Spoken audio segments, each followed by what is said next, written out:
ગાંધીનગરના ગ2 સર્કલ પાસે 2 round firing. અંગત અદાવતમાં જાહેર માર્ગ ઉપર ફાયરિંગની ઘટનામાં એક વ્યક્તિ ઘાયલ થયો. ગઈકાલે રાત્રે 10 વાગે ફાયરિંગની ઘટના બની હતી. 20 લાખની લેતી દેતીમાં ફાયરિંગ થતું હોવાની માહિતી.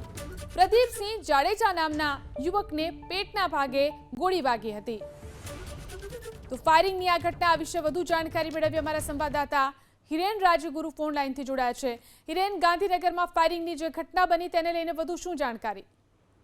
ગઈકાલે રાત્રે 10 વાગ્યાની આસપાસ આ ગ સર્કલ પાસે ઘટના બની છે.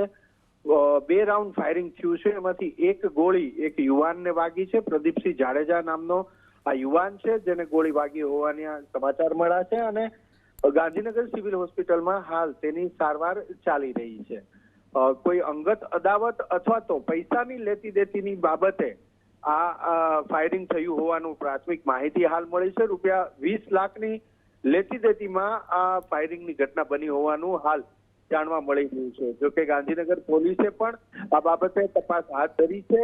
જે ભોગ બનનાર યુવક છે તેની સારવાર ચાલી રહી છે. એટલે આજ બપોર સુધીમાં તેનું નિવેદન અને નિવેદનના આધારે ફરિયાદ દાખલ થાય એ પ્રકારેની માહિતી પોલીસ વર્તુળમાંથી મળી રહી છે.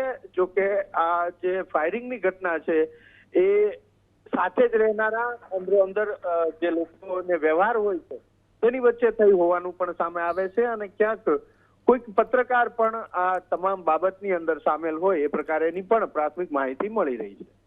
જી આભાર હિરેન, તમામ જાણકારી આપવા માટે.